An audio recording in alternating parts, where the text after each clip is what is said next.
اعوذ باللہ من الشیطان الرجیم بسم اللہ الرحمن الرحیم نحمده ونصلی علی رسولہ الکریم فاما بعد۔ حضرت عبداللہ بن جعفر اور عیاش بن عباس وغیرہ حضرات کچھ کمی بیشی کے ساتھ روایت کرتے ہیں کہ جب حضرت عمر بن عاص رضی اللہ عنہ کو مصر فتح کرنے میں دیر لگی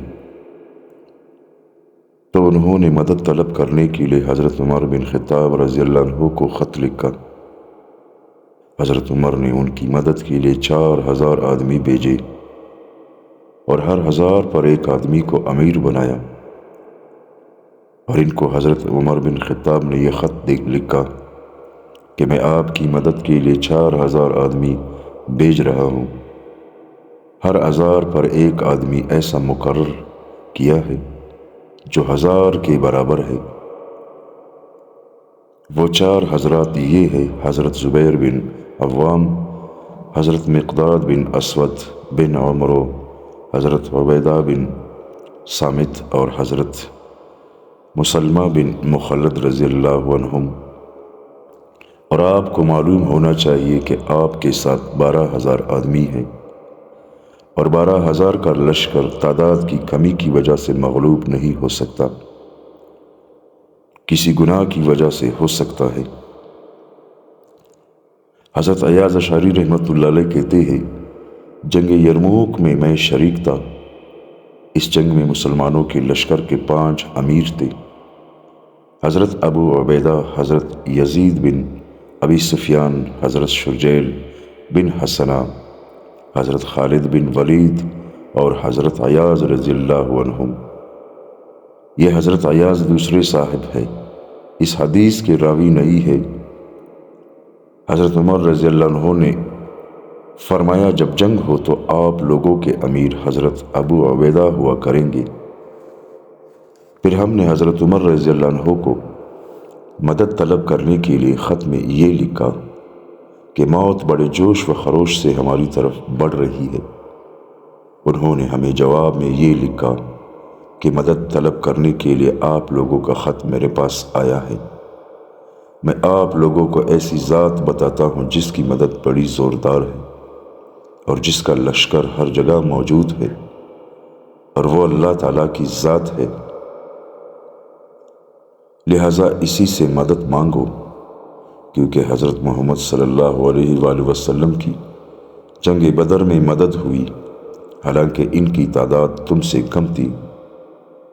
احمد کی روایت میں یہ ہے کہ جب آپ لوگوں کو میرا یہ خط ملے تو آپ لوگ ان سے جنگ کریں اور مجھ سے دوبارہ مدد طلب نہ کریں۔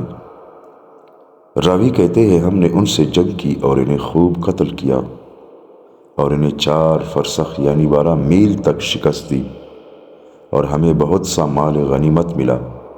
پھر ہم نے مشورہ کیا تو حضرت ایاز رضی اللہ عنہ نے ہمیں یہ مشورہ دیا کہ ہر مسلمان کے چھڑوانے کے بدلے 10 کافر دے دیں۔ راوی کہتے ہیں، حضرت ابو عبیدہ نے فرمایا، گھوڑا دوڑانے میں کون مجھ سے بازی لگاتا ہے؟ اس پر ایک نوجوان نے کہا، اگر آپ خفا نہ ہو تو میں۔ چنانچہ یہ نوجوان دوڑ میں حضرت عبیدہ سے آگے نکل گیا۔ میں نے دیکھا کہ حضرت ابو عبیدہ بغیر زین کے گھوڑے پر سوار ہے اور اس نوجوان کے پیچھے دوڑ رہے ہیں، اور ان کے بالوں کے دونوں مینڈیاں زور زور سے ہل رہی ہیں۔ حضرت محمد، حضرت طلحہ اور حضرت زیاد رحمۃ اللہ علیہم اپنی اپنی سند سے بیان کرتے ہیں کہ حضرت عمر رضی اللہ عنہ نے ایک نوجوان حضرت سعد رضی اللہ عنہ کے ساتھ مستقل لگا رکھا تھا، جو کہ قاریوں میں سے تھا۔ جب حضرت سعد رضی اللہ عنہ نماز ظہر پڑھا چکے تو اس نوجوان کو حکم دیا کہ وہ سورہ جہاد یعنی سورہ انفال پڑھے، اور تمام مسلمان یہ سورت سیکھے ہوئے تھے۔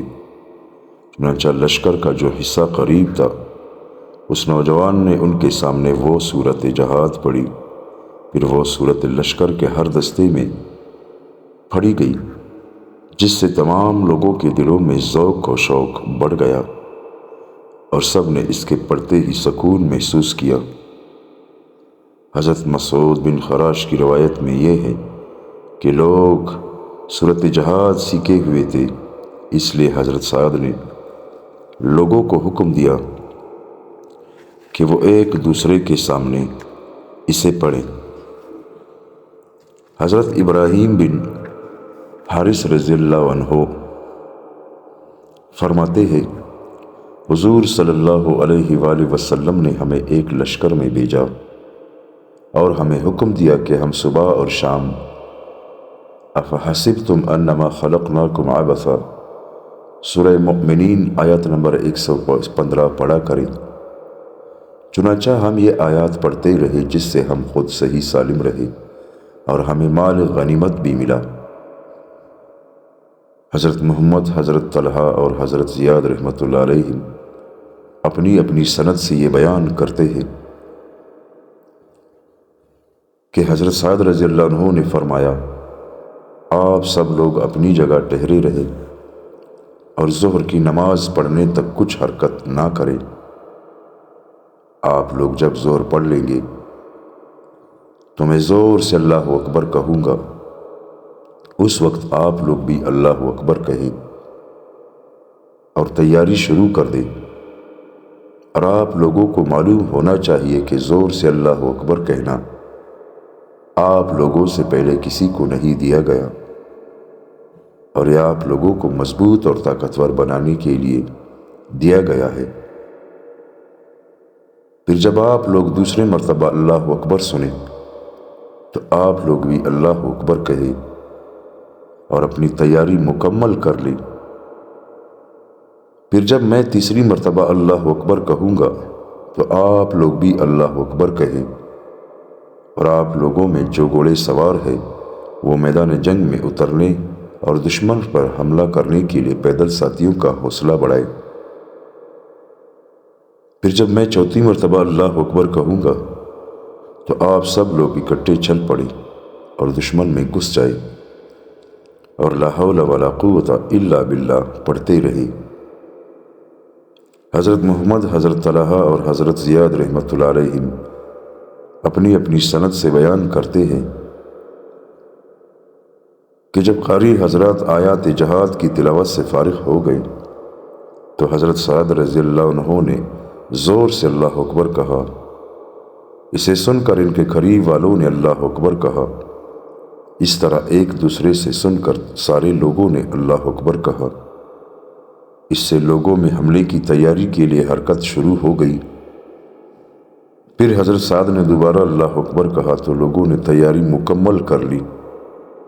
پھر انہوں نے تیسری مرتبہ اللہ اکبر کہا تو بہادران لشکر آگے بڑھے اور انہوں نے گمنام کی لڑائی شروع کر دی۔